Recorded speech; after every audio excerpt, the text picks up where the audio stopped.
Quando eles estavam reunidos na Galiléia, Jesus lhes disse: o Filho do Homem está para ser entregue nas mãos dos homens, e estes o matarão, mas ao terceiro dia ressuscitará. Então os discípulos ficaram muito tristes. Quando Jesus e os discípulos chegaram a Cafarnaum, os que cobravam o imposto das 2 dracmas se dirigiram a Pedro e perguntaram: o mestre de vocês não paga as 2 dracmas? Pedro respondeu: claro que paga. Quando Pedro estava entrando em casa, Jesus se adiantou, dizendo: Simão, o que você acha? De quem os reis da terra cobram impostos ou tributo? Dos seus filhos ou dos estranhos?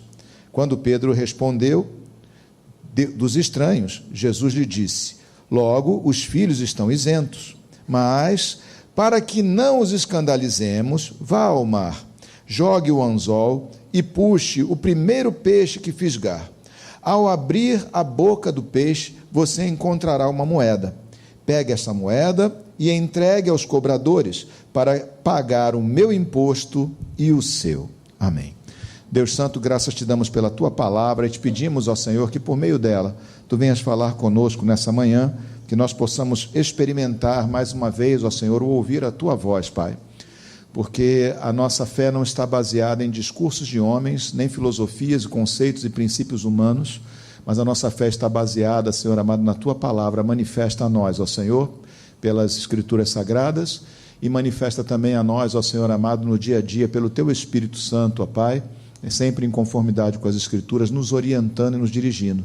Então, Senhor, seja assim também nessa manhã, Pai, que a tua voz, ó Senhor, seja audível a nós, que ela seja mais ouvida do que a voz do pregador, ó Pai, que na verdade, Senhor, o teu falar suplante em muito o meu discursar, Senhor, que assim, ó Senhor amado, tu venhas tratar essa palavra que foi falada ou que será pregada de modo geral, trazendo-a para ser para cada um de nós algo específico e pessoal da tua parte, Pai. Fala conosco, edifica-nos, ó Senhor, na tua palavra. Nós pedimos isso em o nome de Jesus. Amém e glória a Deus. Podemos sentar, irmãos.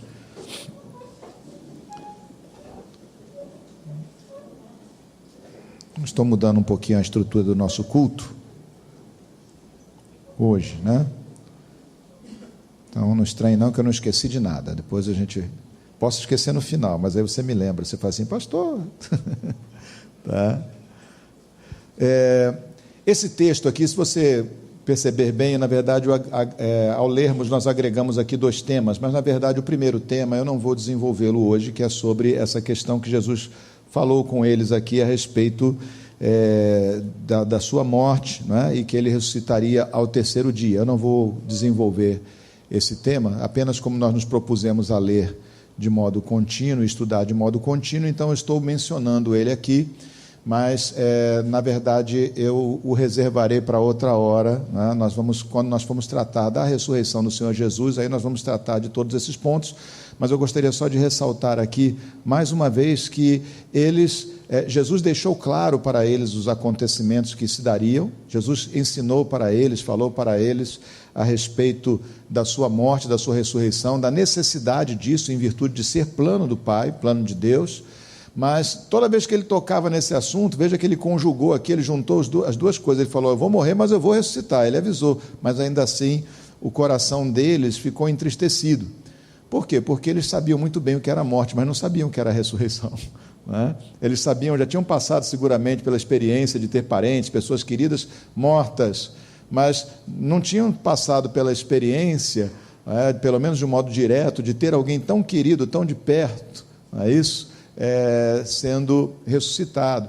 Então, essa não era uma experiência comum para eles, embora Jesus já houvesse ressuscitado, né, ao longo do seu ministério. Pelo menos, né, segundo o que diz aqui a palavra de Deus, pelo menos 3 pessoas, mas na verdade ele pode ter feito até mais do que isso, né? Mas ainda assim não era um conceito costumeiro e nem um pensamento costumeiro. E tem mais uma coisa aqui para a gente falar sobre isso rapidamente, só porque, como eu disse, eu não vou desenvolver esse assunto, esse tema especificamente, mas uma outra coisa que é importante a gente perceber aqui, porque nós certamente perceberemos em nós também, ou já temos percebido em nós, é que quando nós temos uma notícia ruim, ela muitas vezes ela apaga tudo o que há de bom em sua volta. É uma coisa interessante, mas é do ser humano e tem a ver com o nosso instinto de sobrevivência, né? Quando algo nos ameaça, isso se torna muito mais relevante do que algo que nos presenteia ou que nos traz um benefício, uma esperança. Por quê? Porque há em nós, né, vamos dizer assim, um programa, né? Há em nós um pensamento, um sentimento que é programado em nós, o Senhor colocou em nós, né, de autopreservação. Então, aquilo que ameaça, né, é sempre mais relevante para nós, ou nos parece mais relevante do que aquilo que promete. E isso nos traz alguns problemas ao longo da nossa vida, não é? Porque nós ouvimos tantas más notícias, mas nós temos também tantas promessas maravilhosas de Deus, mas muita gente se deixa pegar por essa armadilha, não é? E não se conscientizando, não refletindo, e esse é um dos problemas de não refletir, não refletindo, não percebem que as coisas não são tétricas, né? Na verdade, existem coisas tétricas, terríveis, e existem coisas boas, e nós precisamos lidar com as coisas ruins, todos nós temos que tratar, não podemos nos alienar, mas tendo em vista, né, que para nós, os que cremos, esse não é o estado final de coisas, mas um pouco de tempo, e o mal não existirá mais. Mais um pouco de tempo, e as coisas velhas, essas coisas ruins passarão, mas a promessa do Senhor, essa permanecerá para sempre. Amém?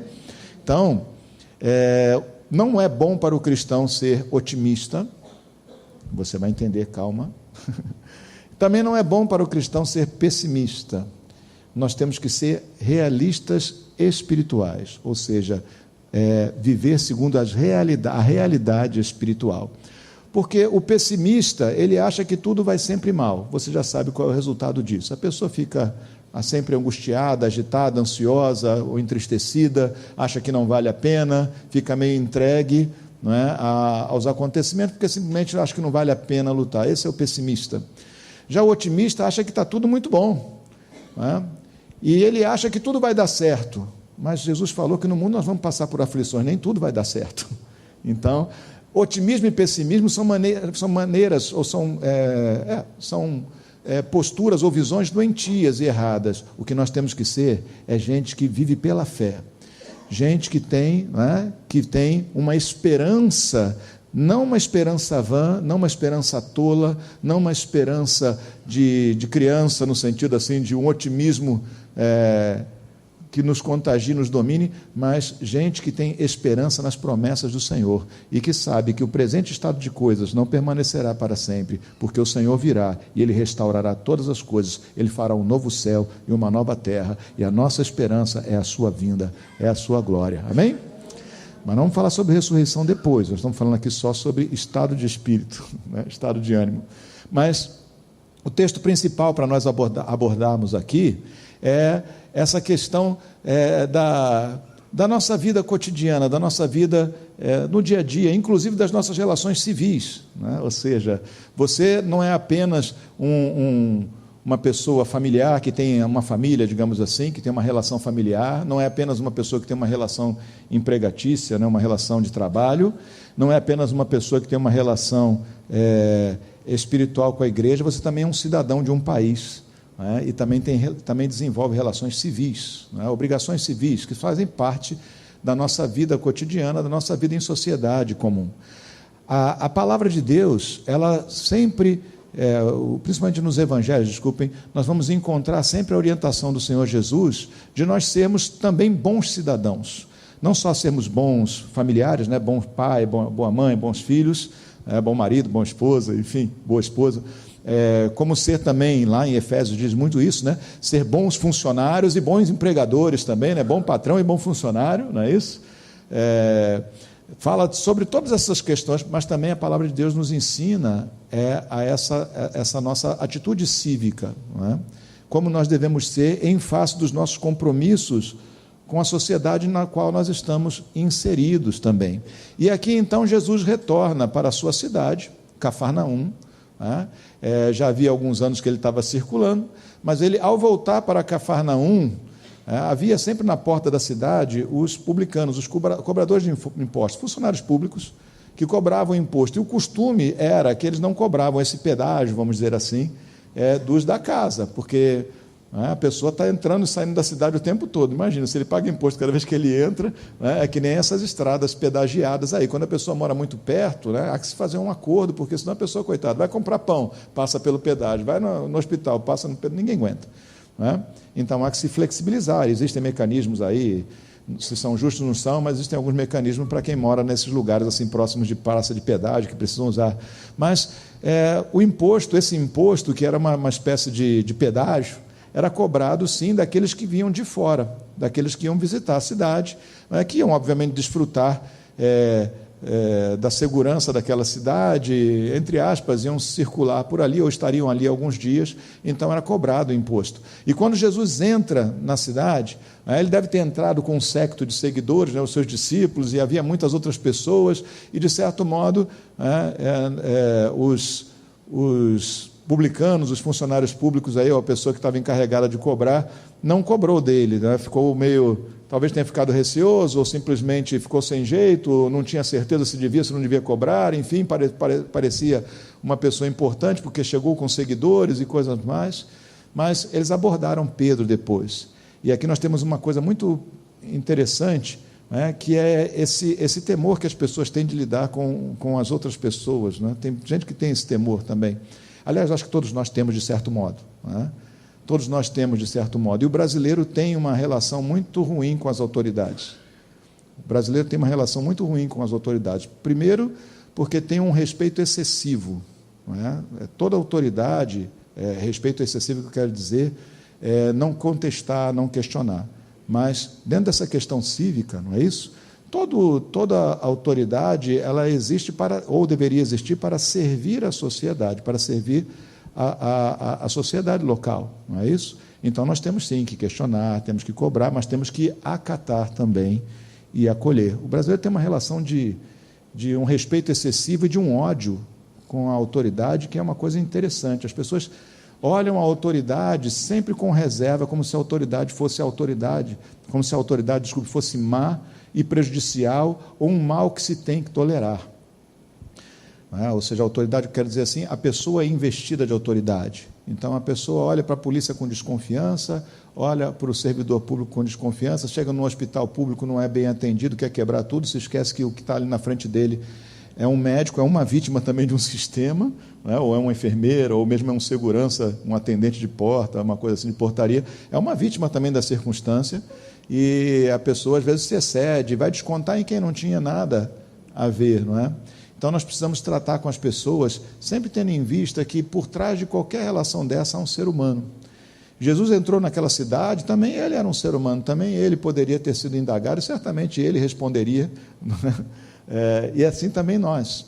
Nós devemos aprender a olhar para aqueles que nos servem, ou para os servidores públicos, ou para aqueles que exercem algum grau de autoridade sobre nós, também tendo em vista que são seres humanos, sim, então devem ser questionados, sim, se for necessário, devem ser contestados, respeitosamente contestados. A gente não tem que aceitar as coisas sem ponderar sobre elas, mas, por outro lado, também tem que ser respeitado, acolhido, acatado, tratado com carinho, porque também é alguém que está preso por normas e por protocolos de ação e que a gente tem que tomar cuidado.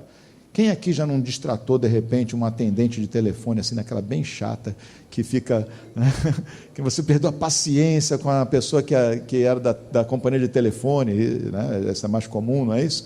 Da companhia não são servidores públicos no caso aqui, da companhia sei lá, da NET, da Sky, alguma coisa assim. Você começa a querer ser atendido, está com um problema, a pessoa não consegue atender e você fica frustrado. Geralmente você está diante de uma pessoa que está em outro estado, está numa cidadezinha no interior, sentada numa bancada de telemarketing, que recebeu um protocolo de ações. Tem misericórdia, não azede o dia do outro. Se você for generoso, carinhoso, provavelmente você vai colher melhor fruto. Mas, de qualquer forma, mesmo que você não colhesse melhor fruto, a gente não trata mal as pessoas só porque elas estão longe e não podem nos dar o troco, ou não podem nos acertar na altura. É o que acontece, por exemplo, no trânsito, A pessoa passa por você, por nada te xinga. Todos nós erramos nessa área, porque é uma área muito complicada, não é isso? A gente tem que ter mais misericórdia do desconhecido, daquela pessoa que nós não conhecemos, para tratar bem a todos. Mas não quer dizer que nós não devamos contestar e questionar as coisas. Né? A gente tem que ter coragem e, ao mesmo tempo, respeito. Coragem para contestar aquilo que é contestável, dentro do âmbito daquilo que se pode contestar, obviamente. Por isso que é contestável. Né? Como Paulo falou sobre Pedro, né? Quando Pedro estava no meio dos gentios, pregando, comendo com gentios e tendo uma comunhão com eles, de repente chegaram alguns judeus, daqueles judaizantes mesmo, que achavam que a igreja não tinha que se expandir para os gentios, e aí o Pedro, tirou o pé, saiu de perto dos gentios, e aí o Paulo reclamou de Pedro sobre isso, né? E o texto bíblico, ele deixa registrado, né? A palavra de Deus deixa registrado isso. Paulo diz, resisti a Cefas, porque ele se tornou resistível. Pedro era um grande líder da igreja, Paulo estava iniciando a sua, vamos dizer assim, a sua carreira, né? Pedro era um discípulo direto de Jesus, Paulo é um homem de segunda chamada, né? Um discípulo de segunda chamada, mas Paulo diz para Pedro, olha, ele resistiu a Cefas, ele deixou registrado, resisti a Pedro, Cefas, não é? Porque ele se tornou resistível.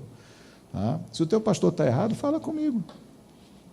Né? Prova para mim, se você me convencer de pecado, te peço perdão e nós vamos tentar acertar as coisas, mas não há uma pessoa que não possa ser contestada, não possa ser questionada. Por outro lado, né, quando você também for questionado por outros, responda com paciência, não fique ofendido porque alguém veio te perguntar sobre alguma coisa a seu respeito, trate com carinho e ouça.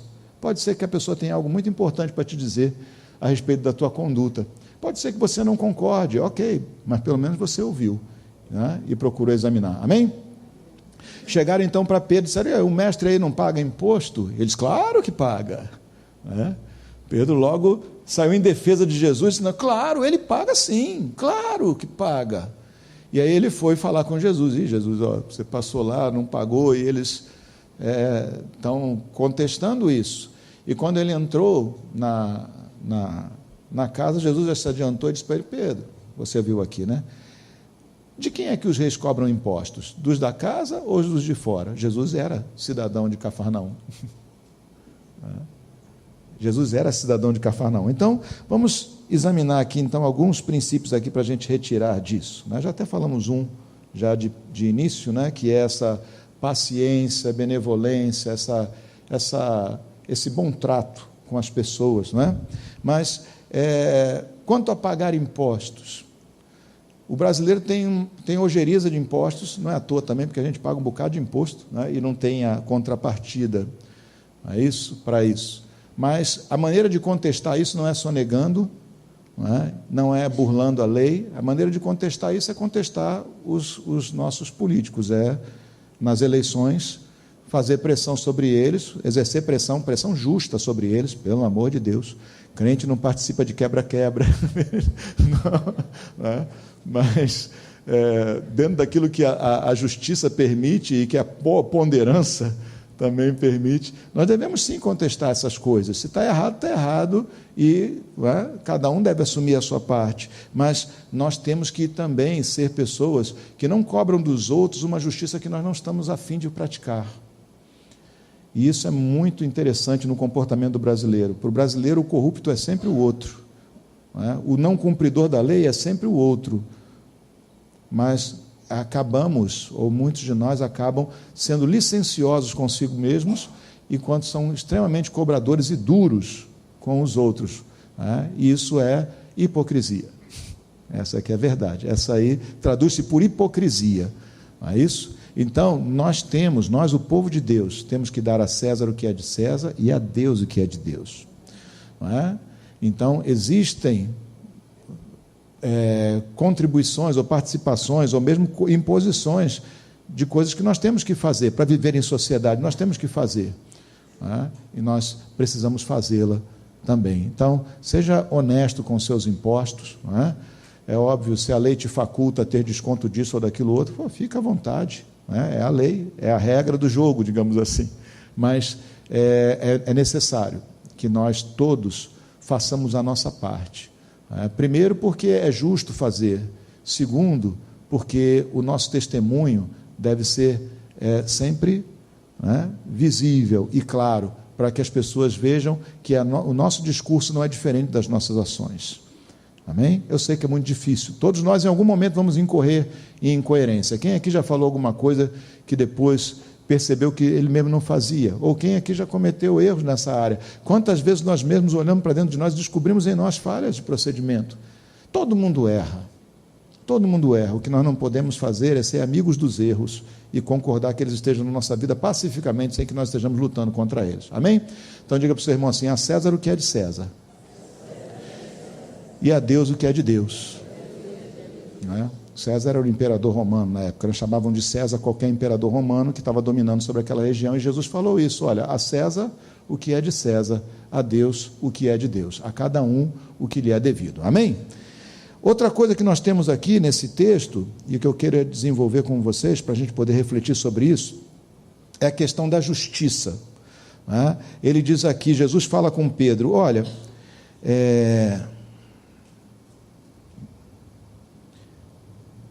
de quem os reis da terra cobram impostos ou tributo? Dos seus filhos ou dos estranhos?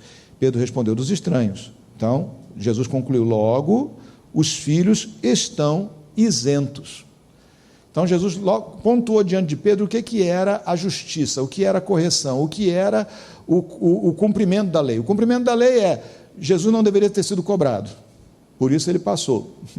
Ele não deveria ter sido cobrado, por quê? Porque ele era cidadão, ele era da terra, aquele imposto era cobrado dos estranhos, então ele não deveria ter sido cobrado. Então, está posto aqui o que é a verdade. Jesus então estava em perfeita conformidade com as leis, a regra estabelecida, ok? Mas aí ele vai e ele toma uma outra atitude, né? Ele diz para Pedro, mas para que não os escandalizemos, ou seja, para não gerar polêmica, para eles não ficarem, né, chateados conosco ou coisa parecida, né? Então ele deu uma instrução ao Pedro aí de ir ao mar, pegar um peixe, né? Você leu aí, daqui a pouquinho nós vamos falar sobre isso. Então veja bem essa questão aqui. O Filho de Deus, ele não deve ser preocupado apenas com fazer o que é certo, o que é legal, o que é justo. Abre lá a tua Bíblia em Mateus capítulo 5, por favor, versículo 19.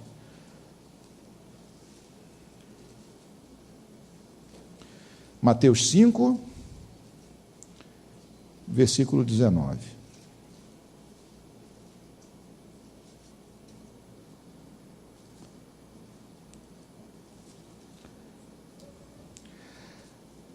Aquele, pois, que desrespeitar um destes mandamentos, ainda que dos menores, e ensinar aos outros a fazer o mesmo, será considerado mínimo no reino dos céus. Está falando aqui sobre a lei de Deus, né?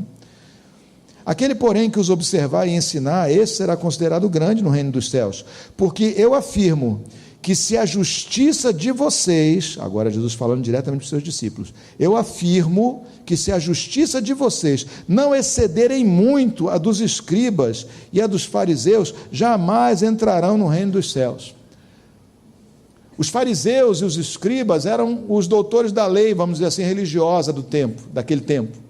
Os fariseus se orgulhavam muito de serem cumpridores da lei, ao ponto de, se uma pessoa tinha um vasinho de planta em casa, um fariseu, né, tivesse um vasinho de tempero, né, não sei se você já plantou tempero dentro de casa, a gente gosta, né, de ter lá um manjericão, uma cebolinha, alguma coisa assim, uma hortelã, num vasinho.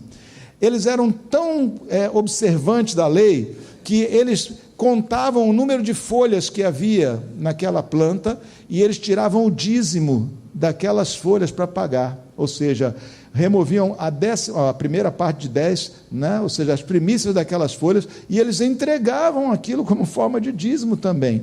Eles estavam preocupados até com o número de folhinhas que tinha de tempero dentro do seu vaso de planta. Eles eram pessoas rigorosas, ou pelo menos se diziam, ou alardeavam isso, mas Jesus disse, olha, se vocês não forem, vocês, meus discípulos, né, o que Jesus está dizendo, ou seja, vamos traduzir para nós, igreja, se a tua justiça não exceder em muito a dos escribas e fariseus, mas como é que eu posso exceder o que é justo? O que é justo é o que é justo, não excede nem ficar por menos, não é isso? Não é possível exceder justiça nesse contexto legalista, mas é possível exceder justiça fazendo algo que não é previsto na lei, que não é previsto em justiça, mas que é um bônus a mais que você dá.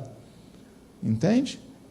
Que é aquilo que nos torna, diante dos homens de Deus, excelentes. Não faça apenas o que é certo, faça mais. Entende? Não pague apenas o que você deve, né? Faça a mais. Seja alguém que excede a justiça. Não seja apenas educado, seja gentil. Né? Porque dizer bom dia nem sempre certamente vai te isentar de ser chamado de mal educado porque você disse bom dia, mas você sabe muito bem que há bom dia e bom dia. Tem gente que passa por você e dá bom dia só para você não poder dizer que ele é mal educado. Você diz bom dia, mas ele não está realmente desejando um bom dia para você, ele não está realmente preocupado com a tua felicidade, ele não está realmente desejoso de que você passe bem naquele dia. E a gente faz isso, são protocolos, são atitudes programadas. Não seja apenas educado, exceda, seja gentil. Não seja apenas cumpridor das leis, mas cuide para que a sua participação na sociedade exceda mesmo as leis. Não faça só a sua parte, faça algo a mais. Aqui diz, se a sua justiça não excederem muito a dos escribas e fariseus. Por quê? Porque a justiça dos escribas e fariseus era baseada no legalismo. E todo legalismo gera orgulho. Todo cumprimento de lei é uma coisa que é um ato humano e que acaba gerando no ser humano um orgulho. Nós podemos ter orgulho religioso. Eu oro todos os dias, 1 hora, eu leio a Bíblia meia hora. Filho, você usou 1h30 fora da presença de Deus, porque o teu orgulho embaçou, estragou, atrapalhou. Não é simplesmente fazer e sair por aí dizendo que fez. Você até pode dizer de modo didático, mas tem que tomar cuidado com isso, porque senão a gente nós começamos a achar que, em princípio, somos melhores do que os outros, e não somos. Nós somos farinha do mesmo saco. A nossa genética é a genética do Adão, e o pecado original veio conosco, entende?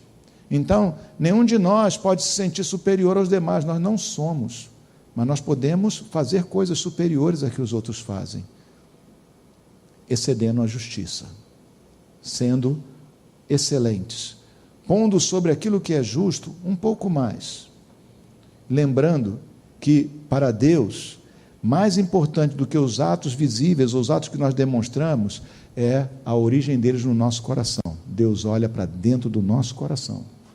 Então você pode parecer o santinho maravilhoso, aquela pessoa, fulano é uma bênção, e Deus pode ter uma outra opinião a seu respeito, porque pode ser que você esteja apenas fazendo as coisas diante dos homens. Exceder é também fazer de coração, exceder é acrescentar ao cumprimento, o amor, ou seja, fazer algo mais por amor. Senão você vai se comportar que nem aquele rapaz, que nem aquele homem sábio, sábio, entre aspas, eu estou aqui ironizando, por favor, sei que sempre há flamenguistas no ambiente, então eu tenho que explicar direitinho. Quando ele sai do casamento, tem flamenguista aqui? Pensei que todos aqui eram botafoguenses. Poxa, ok, só para você relaxar um pouquinho. Flamenguistas não fiquem chateados não, o time de vocês é melhor, mas é melhor ser botafoguense. É mais humilde, é mais quebrantado, é sempre uma coisa que eleva mais o espírito. Ora! Aliás, essa noite eu sonhei que o Botafogo perdia por 2-0. Mas isso aí não se pode nem dizer que é uma adivinhação. Vamos lá, vamos voltar ao nosso assunto. O rapaz que entra e casa, o homem que casa, finalmente, depois de levar uma dura da sua noiva, anos e anos enrolando a moça, ele casa, e aí então ele chega na lua de mel, chega em casa, quando chega na sua casa, ele vira para ela, olha só, meu amor, deixa eu falar uma coisa. Agora, tudo que eu tinha que fazer eu já fiz, nós estamos casados, e não se fala mais nisso. Não é assim, não é isso? Relacionamento não é assim.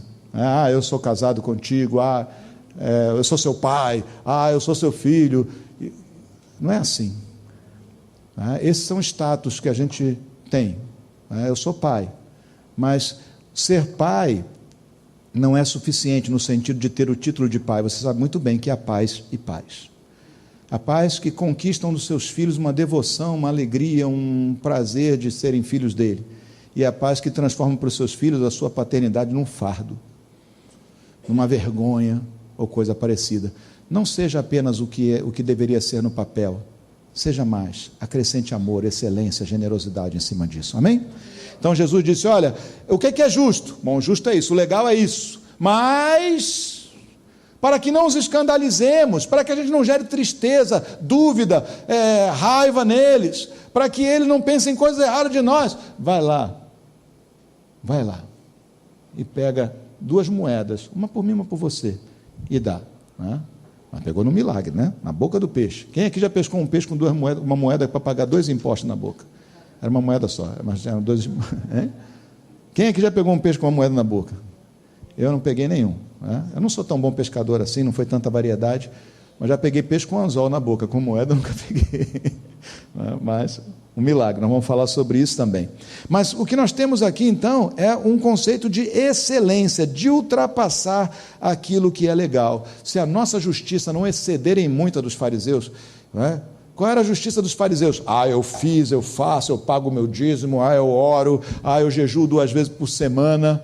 Ok, e é bom que fizessem todas essas coisas, está certo, mas não é fazer isso com esse espírito ou com esse entendimento, mas fazer isso com a alegria de ter feito, não é com a alegria de poder esfregar na cara dos outros, é com a alegria de fazer aquilo e de buscar no Senhor, de estar buscando ao Senhor e exceder ainda mais, porque o legalista tem isso, ele diz, não, eu já fiz a minha parte. Não há nele generosidade, não há nele amor, há apenas orgulho. Eu fiz, ninguém pode falar nada contra mim. Não é isso? E quem de nós já não teve esse tipo de sentimento dentro do coração? Você já não teve esse sentimento dentro do coração? Vai lá, dá uma confessada aqui diante de mim, só entre nós, só eu e você e todo o restante que está em volta. Todos nós já fizemos esse tipo de coisa. E temos que vigiar muito por nós mesmos, vigiar muito a nós mesmos, para nós não cairmos nessa armadilha, tá bom? Então diga para o seu irmão assim, faça tudo, fala para ele aí, com excelência,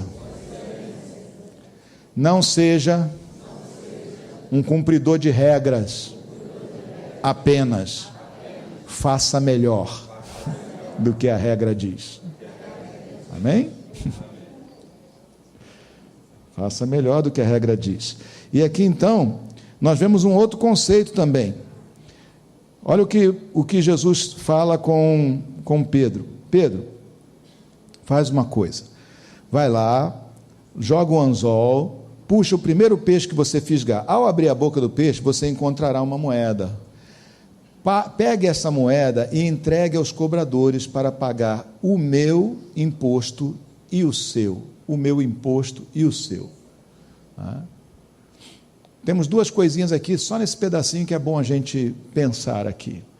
Nós sempre devemos procurar recompensar as pessoas que fazem alguma coisa para nós. Recompensar com carinho, com um sorriso, se for o caso, financeiramente, mas é uma atitude de generosidade. Não é? Você não deixar de fazer sempre um pouco a mais pelas outras pessoas, e ainda está mais ou menos dentro da mesma área, mas antes nós estávamos abordando a questão legalista, agora estou abordando a questão da generosidade, propriamente dito.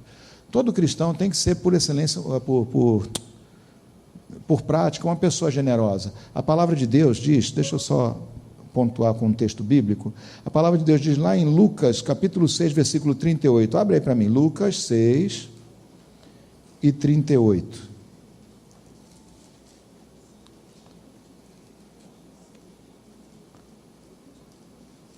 Eita, está aqui.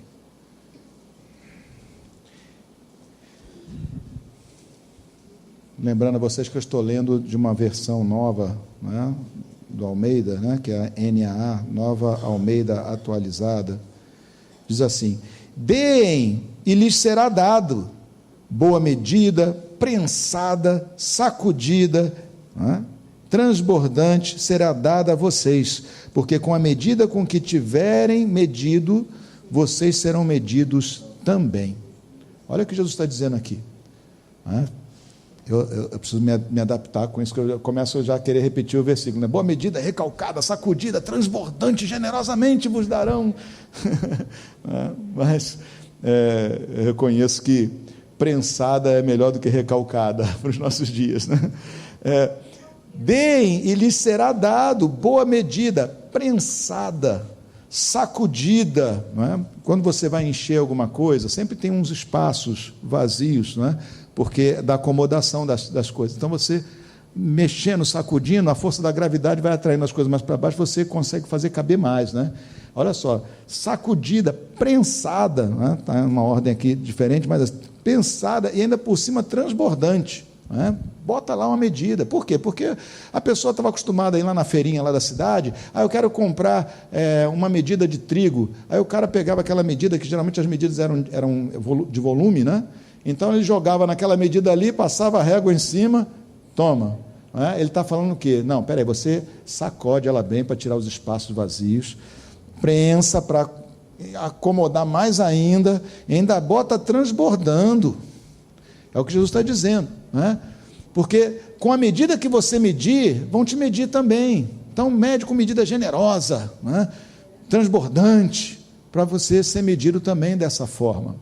E esse é um conceito, meus irmãos, que a gente deve pensar, ele não só no nível terreno, porque nem sempre vão ser generosos com você, mesmo você sendo generoso. Nem sempre vai ser assim. Eu sei que generosidade, às vezes, é contagiante. Quando você é generoso, você tem mais chance de fazer o outro ser generoso também. Porque essas virtudes humanas são contagiantes. Se você faz o bem, o outro quer fazer também, você estimula ele a fazer também. Mas nem sempre acontecerá. Nós nem sempre vamos receber generosidade de pessoas com quem nós fomos generosos. Mas não é assim com Deus. Com Deus sempre terá a resposta positiva. Então eu tenho que ser generoso na expectativa assim, de colher a mesma coisa? Sim, mas nem sempre colherei por aqui. Mas colherei mais vezes se eu for generoso. Mas certamente da parte do Senhor eu colherei generosidade. Aquele que é generoso, não é? Quando nós temos um coração generoso, quando nós somos generosos, o Senhor é generoso conosco também. A medida com que você mede é a medida com que você é medido. Amém? Não seja mesquinho, seja generoso. Amém? Seja generoso. E ser generoso não é só financeiramente, não é só num negócio, uma transação comercial. Seja generoso em perdoar, porque, inclusive, esse texto que nós lemos aqui, ele é antecedido pela mesma questão do perdão e coisas parecidas. Seja generoso em perdoar. Não fica fazendo conta das vezes que a pessoa pisou no teu pé, não. Seja generoso em perdoar. Jesus falou para Pedro, olha, o Pedro chegou para Jesus e disse, Senhor, até quantas vezes eu devo perdoar um irmão que peque contra mim? Até 7 vezes? A tradição era 3. Aí o Pedro já tentou dar uma, né? Ele disse, até 7 vezes? Aí Jesus ainda pegou o Pedro, sacudiu ele de vez e disse, olha, Pedro, não te digo que até 7 vezes não, até 70 vezes 7. Menino, é para perder a conta mesmo. Foi o que Jesus está dizendo, perde a conta, filho. Não fica preocupado quantas vezes te pisaram no teu pé, causaram problema para você, não. Seja generoso, perdoa, vai perdoando, perdoa. Não guarda nada, perdoa. Mas não é só perdão. Já pensou, tem uma questão nas nossas relações comerciais, né? Você gosta de desconto? E quem gosta de pagar mais do que? Já pediu desconto para o irmão? Às vezes você chega assim para o irmão, dá um desconto aí, nós somos irmãos, né? Você está também dando margem para ele dizer, não, irmão, faz o seguinte, paga mais aí, nós somos irmãos, né? Não é assim?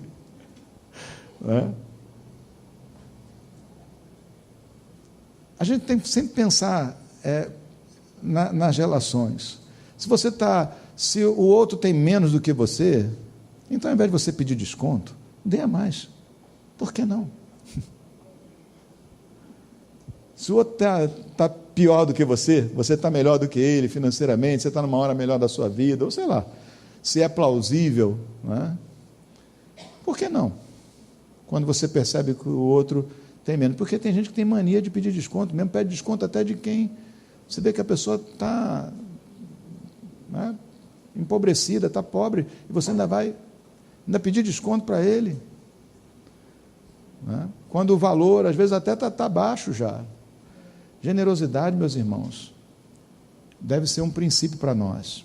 Eu não devo, se eu acho que alguma coisa está cara demais, está alta demais, eu acho que eu posso pedir um desconto. Mas tudo depende de com quem você está se relacionando. O outro precisa, está passando uma situação difícil, abençoa, seja generoso, faça mais. Porque não é apenas uma questão de crédito e débito, de ônus e bônus, de equilíbrio contábil ou coisa parecida. É uma questão espiritual. É uma questão espiritual. Por trás disso, né, ou acima de todas essas nossas relações, de todas as nossas preocupações, deve estar a nossa preocupação de o quanto nós estamos semeando na vida espiritual da pessoa que está diante de nós. Entende? O quanto você está semeando na vida espiritual da pessoa que está diante de você. Você não deve apenas considerar as vantagens econômicas e dizer, não, foi um bom negócio. Foi um bom negócio espiritual? Foi um negócio espiritual, vamos dizer assim? Você considerou em primeiro lugar o reino de Deus, pensou na vida daquela pessoa, na luta que ela está passando, ou em qualquer outra coisa que ela está vivendo naquele momento? Ou pensou em uma maneira de quebrantar aquele coração, de ser generoso, de exceder aquilo que é justo e de repente deixar aquele coração mais aberto para poder receber a palavra de Deus, para ver em você uma pessoa diferente e assim te dar um crédito espiritual, em que ela possa ouvir de você algo, um valor espiritual e compreender bem. Porque quando você vai lidar nas suas relações comerciais, vamos lá, se você acha que a pessoa que está diante de você é desonesta, ou se você acha que a pessoa que está diante de você, ela é uma pessoa que só olha o seu lado, está querendo...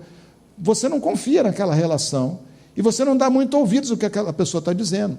Você vai fazer um negócio, vai comprar alguma coisa, você vai comprar, sei lá, um bem de consumo usado, por exemplo. Você não tem garantias para um bem usado, vai comprar um carro.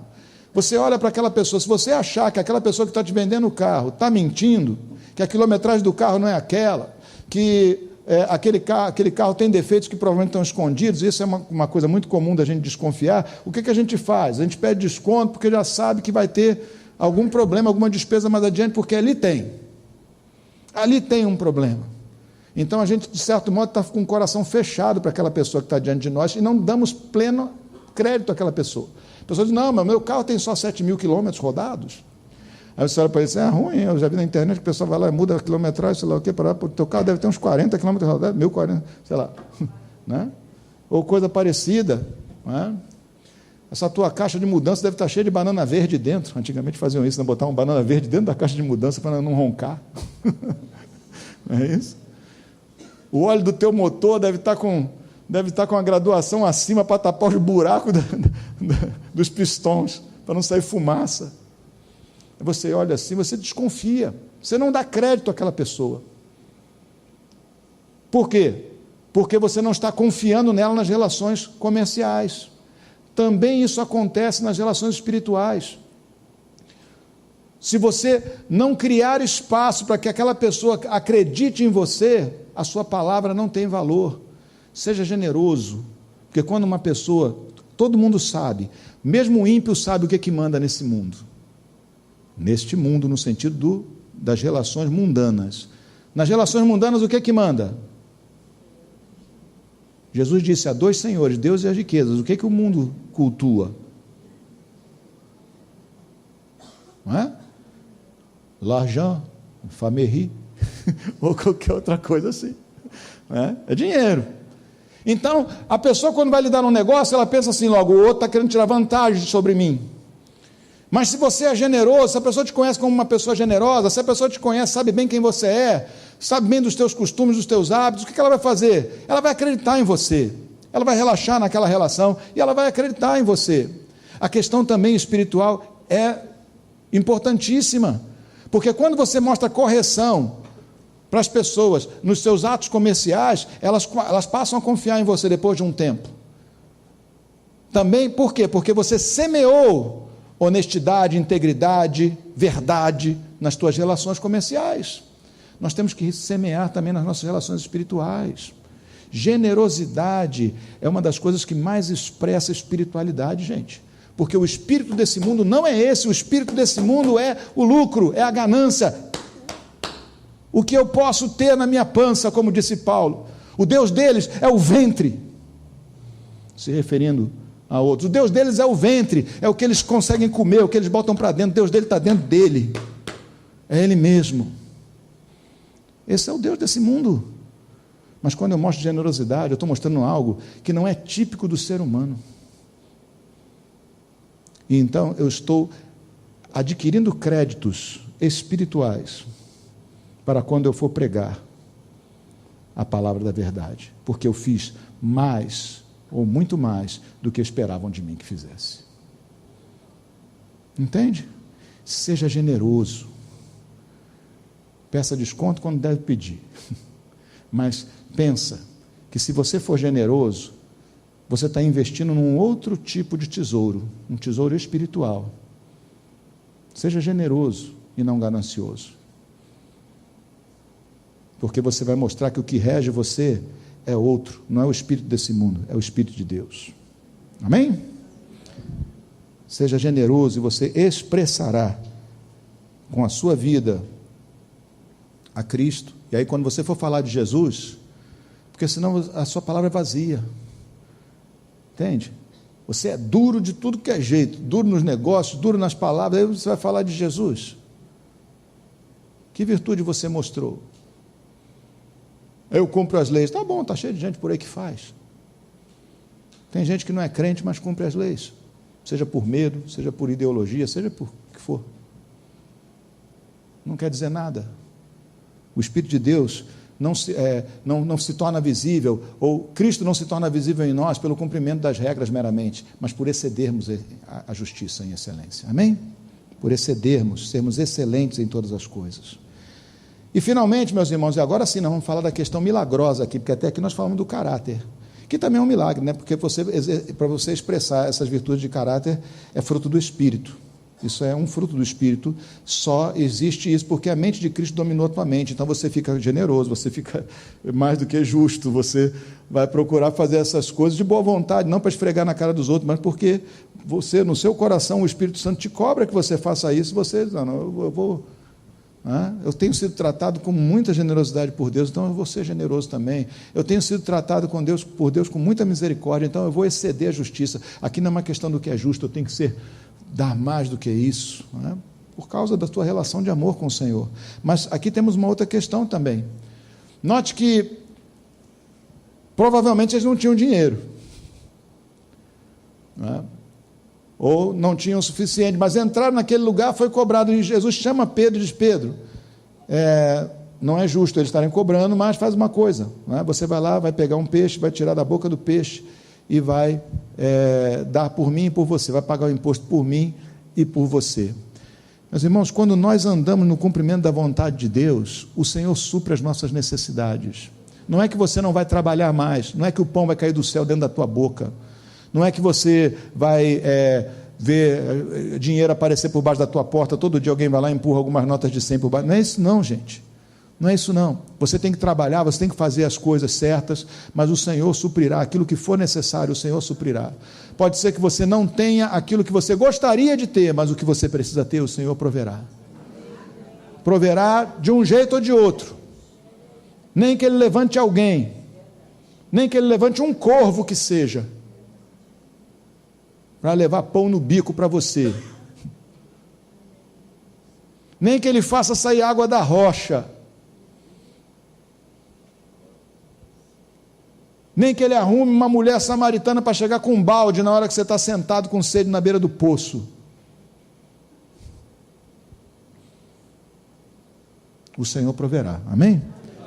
Diz aqui a palavra de Deus, lá em Isaías, muitos e muitos, mas vamos ler esse de Isaías, capítulo 1, versículos 18 e 19.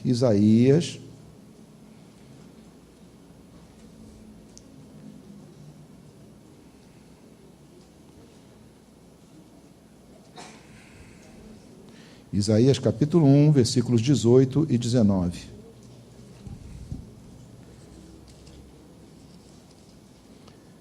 Essa Bíblia ainda está cheia de páginas grudando. Diz assim a palavra do Senhor: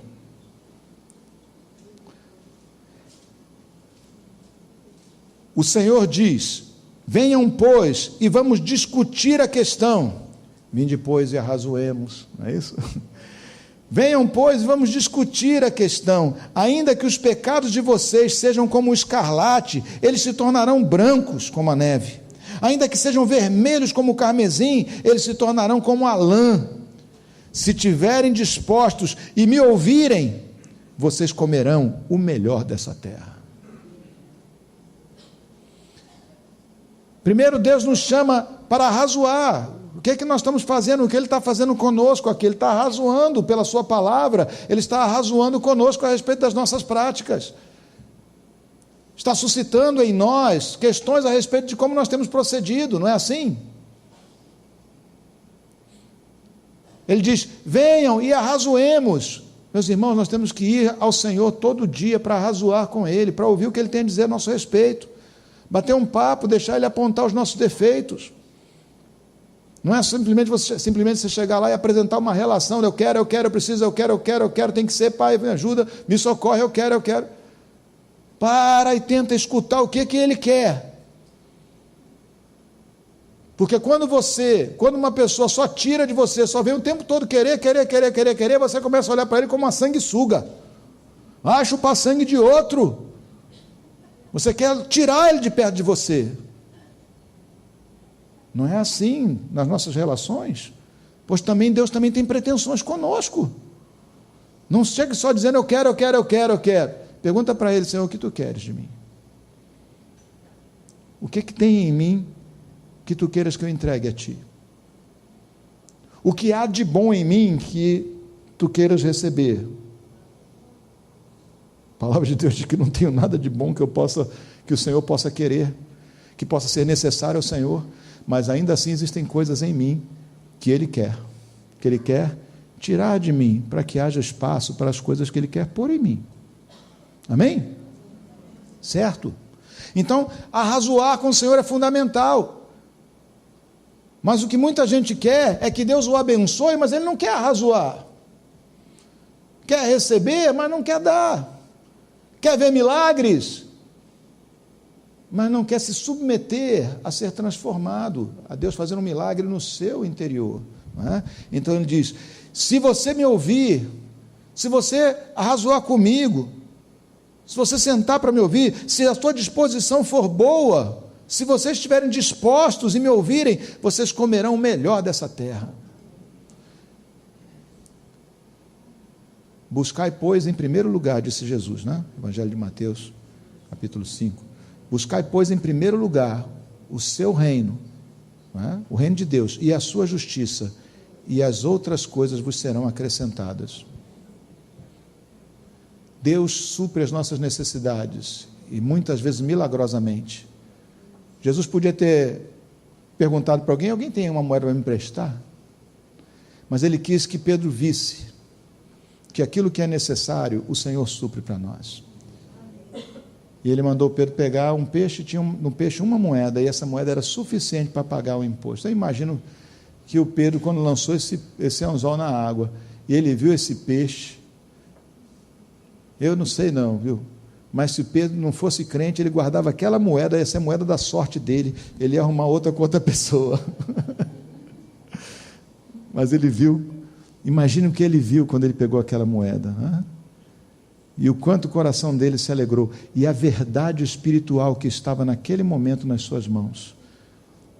Quando eu sou generoso, quando eu excedo a justiça, né? Quando eu arraso com Deus, quando eu faço a vontade dEle, quando eu creio na sua palavra, Ele supre as minhas necessidades. Amém?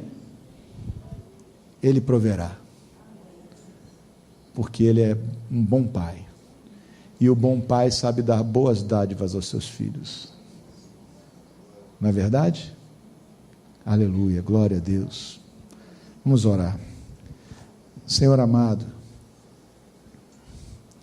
graças te damos, Senhor, porque Tu provês para nós, ó Senhor. Nós queremos reafirmar hoje, ó Senhor, nessa manhã, que nós sabemos muito bem que a nossa fonte és Tu, Senhor. Tu és, ó Senhor amado, a nossa fonte, ó Deus. Toda boa dádiva que nos vem é do alto que vem para nós. Toda boa dádiva vem do alto, vem das Tuas mãos. Se temos saúde, temos porque Tu tens nos dado. Se estamos vivos, é porque Tu tens nos dado vida. Se conseguimos ganhar algo com o nosso suor, com o nosso trabalho, é porque Tu, ó Senhor amado, proporcionaste isso para nós. Mesmo quando parece que a nossa atuação foi decisiva, ainda assim, naquele momento, temos que nos lembrar, Senhor, que semeamos e colhemos, lavramos naquilo que é Teu, com as forças que Tu nos deste, com a inteligência que Tu nos deste, com a fecundidade, fertilidade que Tu deste a nós, ó Senhor, nas condições da natureza. Graças Te damos, Senhor, porque não é porque nós chegamos aqui e as coisas já estavam feitas, a natureza já estava como é, que ela surgiu do nada. Foi obra da Tua mão. Antes que houvesse o primeiro homem na terra, Tu fizeste toda a estrutura para a nossa alegria. Tudo o que era necessário para que pudéssemos viver, ó Senhor. E para que pudéssemos glorificar a Ti com razões de glorificar. Os céus, a terra e toda a criação declaram a Tua glória. Um dia discursa ao outro proclamando a Tua glória.